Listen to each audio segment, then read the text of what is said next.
abantu benshi tuba mu bibazo bitandukanye kandi abantu bakabyitwaramo gutandukanye. Hari ababura uko babigenza kugira babivemo, hari abafata umwanya bakajya kubitura Imana ngo izo bibakemurira, hari babyitwaramo gutandukanye. Ariko hakapfa ahagaze, ivyo bibazo akwiye kubivamo ute? Mwese musanze mu kazi mugabo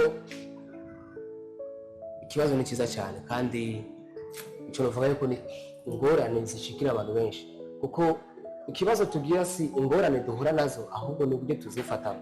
Rero je nafise uburyo navuga yuko ni nk'amafilosofi nashoboye kuba nkaya muri jewe ashobora kugufasha kwikura mu ngorane iyo ari yo yose uburimo cyangwa akagufasha kurengera icyo kibazo uba wahuye nacyo.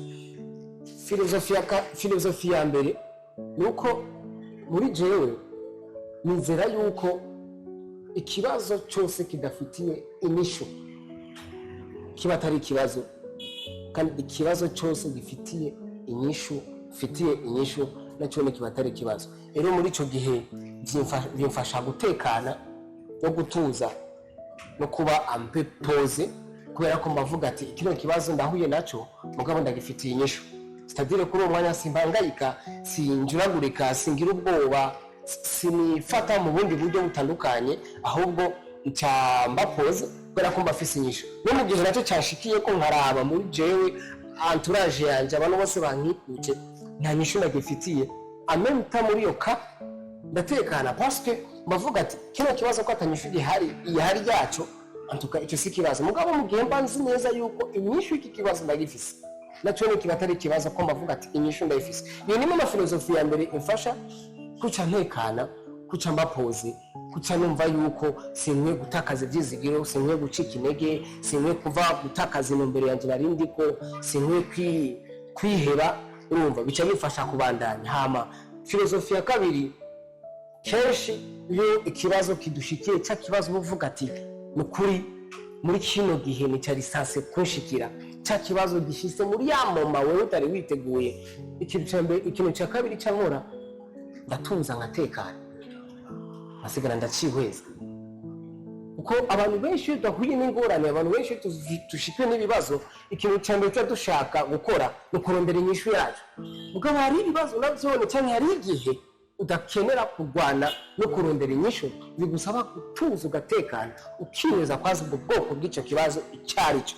Kuko mu gutuza no gutekana niyo usanga uriko uratora amasolution meza agufasha kuvyifatamwo neza iyo ngorane uburimo.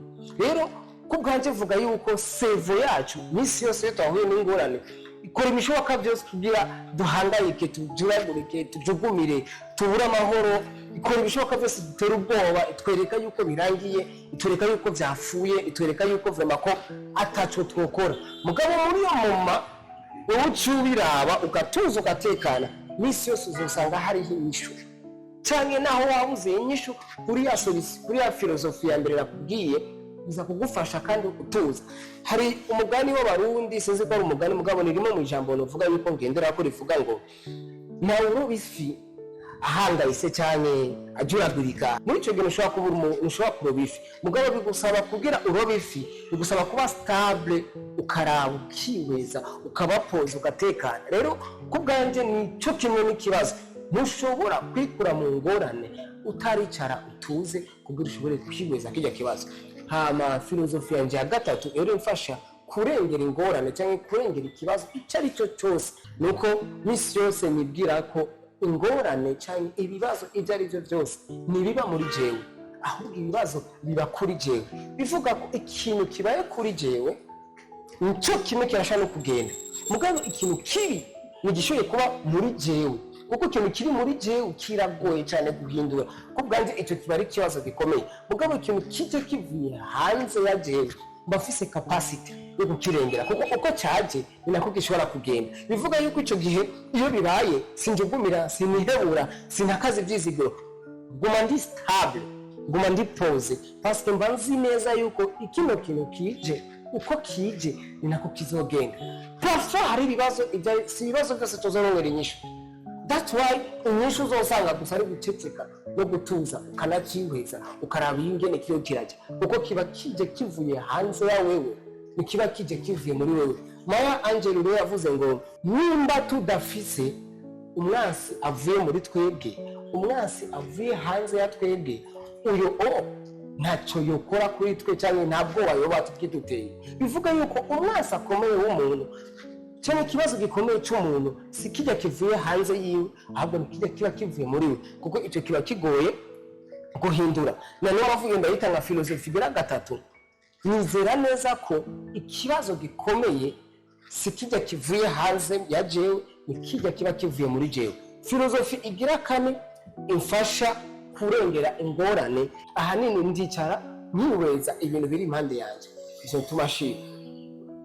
Buri gihe tuhuye n'ikibazo kenshi turakoze kwibwira ngo byaheze, ndapfuye, birarangiye, tukabona yuko ubuzima bwacu bwose buhagaze. Mugabo wamara kubura amaso waraba iruhande yawe, uza gusanga ari ibintu byinshi byo tumushima, ari ibintu byinshi bikwereka yuko kubayeho, ahubwo ku isi niriyo kubwiye kugwanya, ahubwo isi kuri we ko ari umuhezagiro. Muri iyo muma spirit yawe cyangwa cerveau yawe ikihinduka directement, ucuva muri ya eta uri negative ukaja muri ya eta iri positive, kuko batubwira yuko umuco n'umwijima nibishobora kujana. Misi yose umuco uratsinda umwijima. Rero iyo umaze kwirinda cyane, iyo umaze gufata iyo capacity yo gushobora kurondera impamvu yotuma ushima, même si uba uri mu ngorane, ndakwijeje neza uzosanga kenshi uhinduye etat d'esprit wawe, ukava muri negative ukaja muri positive. Rero umaze kwinjira muri positive usanga byoroshe cyane ko usanga uriko uratoreka inyishu y'ibibazo byawe.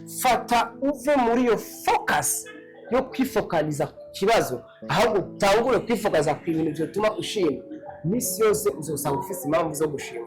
Muri iyo ka uzokwisanga uri kurava muri eta negative uja muri eta positive. Uri muri eta positive bizogufasha cyane ushobora gutora inyishu y'ikibazo cyawe. Ku bwanje izo nizo philosophy zigera kuri zine kenshi nkuze gukoresha mu ntumbero yo kwikura mu ngorane, mu ntumbero yo gutsinda ibibazo byarivyo byose ndahura navyo. Ndizera neza yuko niba nawe ushaka kubyapika bizogira icyo bihinduye mu buzima bwawe.